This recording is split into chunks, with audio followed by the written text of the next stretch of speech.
اعوذ باللہ من الشیطان الرجیم بسم اللہ الرحمن الرحیم ان اللہ و ملائکتہ یصلون علی النبی یا ایہا الذین آمنوا صلوا علیہ وسلموا تسلیما الصلاۃ والسلام علیک یا سیدی یا رسول اللہ وعلی آلک واصحابک یا سیدی یا حبیب اللہ۔ معزز سامعین کرام، السلام علیکم ورحمۃ اللہ وبرکاتہ۔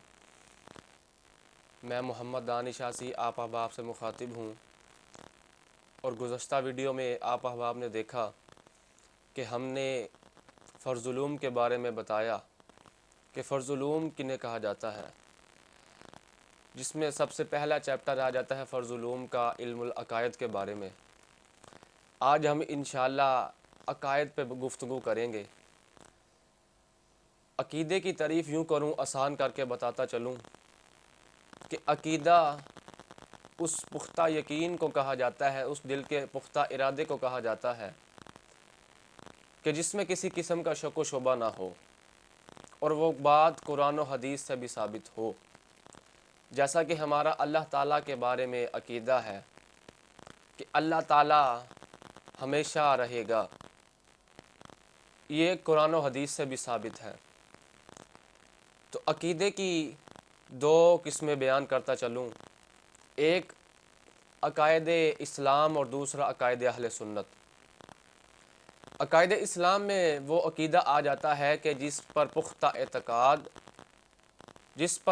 اعتقاد انسان کو مسلم بناتا ہے، مومن بناتا ہے، اور جن کو نہ ماننے والا دائرہ اسلام سے خارج ہو جاتا ہے۔ دوسرے نمبر پر آ جاتا ہے عقائد اہل سنت۔ عقائد اہل سنت وہ عقائد ہے کہ جن پر نہیں مگر بد مذہب بنا دیتا ہے۔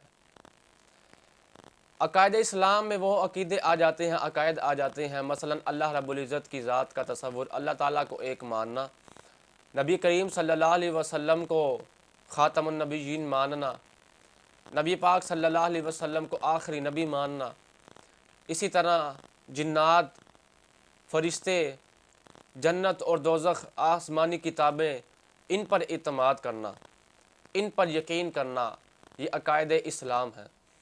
اور عقائد اہل سنت، مثلا نبی پاک صلی اللہ علیہ وسلم کو نور ماننا، نبی کریم صلی اللہ علیہ وسلم کو ماننا کہ نبی پاک صلی اللہ علیہ وسلم اپنی قبر انور میں زندہ ہیں، نبی پاک صلی اللہ علیہ وسلم کے بارے میں غلط عقیدہ نہ رکھنا، یہ عقائد اہل سنت ہے۔ اب ہم بات کریں گے کہ ہمارا اللہ تعالیٰ کے بارے میں کس طرح کا عقیدہ ہونا چاہیے، اللہ رب العزت کے بارے میں ہمیں کس طرح کا یقین، کس طرح کا عقیدہ رکھنا چاہیے۔ تو اس میں سب سے پہلے بیان کرتا چلوں کہ اللہ رب العزت کی ذات ہر عیب سے پاک ہے۔ ہمارا یہ عقیدہ، یہ یقین ہونا چاہیے کہ اللہ تعالیٰ تمام مخلوقات کا پیدا کرنے والا ہے، اور تمام مخلوقات اور ساری کائنات اس کی محتاج ہے۔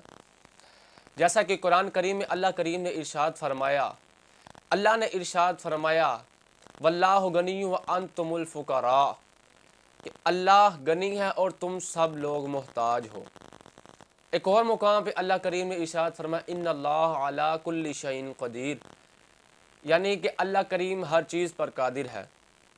ایک اور مقام پر رب تعالیٰ نے ارشاد فرمایا قرآن حی القیوم، کہ یعنی اللہ تعالیٰ ہمیشہ زندہ رہنے والا ہے۔ گرامی قدر حضرات، ایک اور مقام پہ رب تعالیٰ نے ارشاد فرمایا لیس کمثلہ شیء، یعنی اللہ کے مثل کوئی شے نہیں۔ تو اللہ تعالیٰ کے بارے میں یہ عقیدہ ہمیں رکھنا چاہیے کہ اللہ تعالیٰ بے نیاز ہے، نہ اس کے مثل کوئی چیز ہے، تمام مخلوقات اللہ رب العزت کی محتاج ہے، یہ ہمیں عقیدہ رکھنا چاہیے۔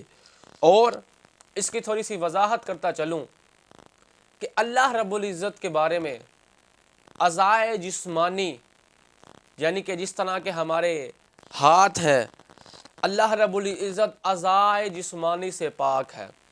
جیسا کہ ہمارے ہاتھ، پاؤں، کان، ناک، دانت، آنکھیں ہیں، اللہ رب العزت ان تمام اعضاء سے پاک ہے، کیونکہ یہ اعضاء محتاجی ظاہر کرتے ہیں۔ اگر ہمارا ہاتھ نہ ہو تو ہم کامل نہیں، اللہ نہ کرے ہمارا پاؤں نہ ہو تو ہم کامل نہیں۔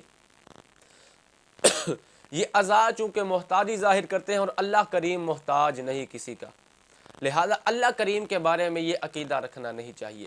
اللہ کریم ان باتوں سے پاک ہے۔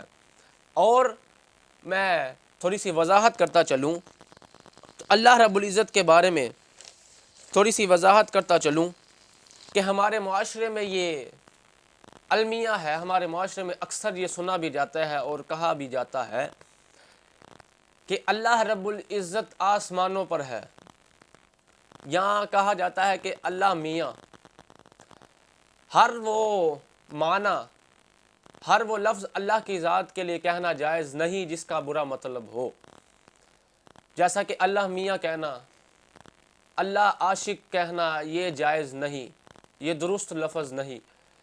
اللہ کریم کو انہی ناموں سے پکارا جائے جو قرآن و حدیث میں ہیں، جیسا کہ اللہ، الرحیم، الرحمن، التواب، ان ناموں سے پکارا جائے جو کہ قرآن و حدیث میں آئے ہیں۔ تو یہ اللہ کریم کے بارے میں عقیدہ ہمارا ہونا چاہیے۔ مختصراً اسے بیان کروں تو اللہ تعالیٰ تمام مخلوقات پر قادر ہے اور تمام مخلوقات اللہ کریم کی محتاج ہے۔ اب آ جاتے ہیں نبی کریم صلی اللہ علیہ وسلم کے بارے میں ہمارا کیسا عقیدہ ہونا چاہیے، اور نبی پاک صلی اللہ علیہ وسلم کے بارے میں ہمیں کیسا یقین رکھنا چاہیے۔ سب سے پہلے تو یہ یاد رکھے گا کہ ہمیں عقیدہ ہمارا یہ ہونا چاہیے کہ نبی پاک صلی اللہ علیہ وسلم اپنی قبر انور میں آج بھی زندہ ہیں، اور اسی طرح نبی پاک صلی اللہ علیہ وسلم ہے جس طرح آج سے تقریباً 1500 سال پہلے نبی پاک دنیا میں جلوہ فروز ہوئے تھے۔ اور اس بات پر یقین رکھنا کہ نبی پاک صلی اللہ علیہ وسلم جہاں چاہے تشریف لے جا سکتے ہیں، جہاں چاہے تصرف فرما سکتے ہیں۔ اس بات پر یقین رکھنا، عقیدہ رکھنا کہ نبی پاک صلی اللہ علیہ وسلم جہاں چاہے دیکھ بھی سکتے ہیں، جہاں چاہے تشریف بھی لے کر جا سکتے ہیں۔ یہ نبی پاک صلی اللہ علیہ وسلم کے بارے میں ہمیں درست عقیدہ رکھنا چاہیے۔ اور یاد رہے کہ عقائد اہل سنت میں یہ ہرگز نہیں ہے کہ نبی کریم صلی اللہ علیہ وسلم جسمانی لحاظ سے ہر جگہ موجود ہیں۔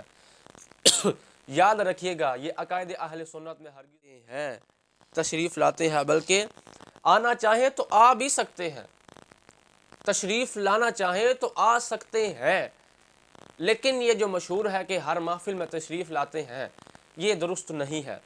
اور جیسا کہ قرآن کریم میں اللہ کریم نے ارشاد فرمایا، النبی اولیٰ بالمؤمنین من انفسہم، کہ یہ نبی تو مومنین کو ان کی جانوں سے بھی زیادہ قریب ہے۔ تو پتہ چلا کہ نبی کریم صلی اللہ علیہ وسلم کے بارے میں ہمیں کیا عقیدہ رکھنا چاہیے، کس طرح کا ہمارا یقین ہونا چاہیے نبی پاک صلی اللہ علیہ وسلم کے بارے میں۔ تو یہ تھے عقائد، مختصر میں نے آپ کو، امید کرتا ہوں آپ احباب کو سمجھ آ چکی ہوگی کہ ہمیں اللہ کریم کے بارے میں کیسا عقیدہ رکھنا چاہیے، ہمیں نبی پاک صلی اللہ علیہ وسلم کے بارے میں کیسا عقیدہ رکھنا چاہیے، اور عقائد اہل سنت کیا ہیں۔ آخر میں آپ احباب کو کہنا چاہتا ہوں کہ میرے چینل کو، ہمارے چینل کو سبسکرائب کیجئے اور اس نیکی کے کام میں ہمارا حصہ بنیے۔ آخر دعوایا ان الحمدللہ رب العالمین۔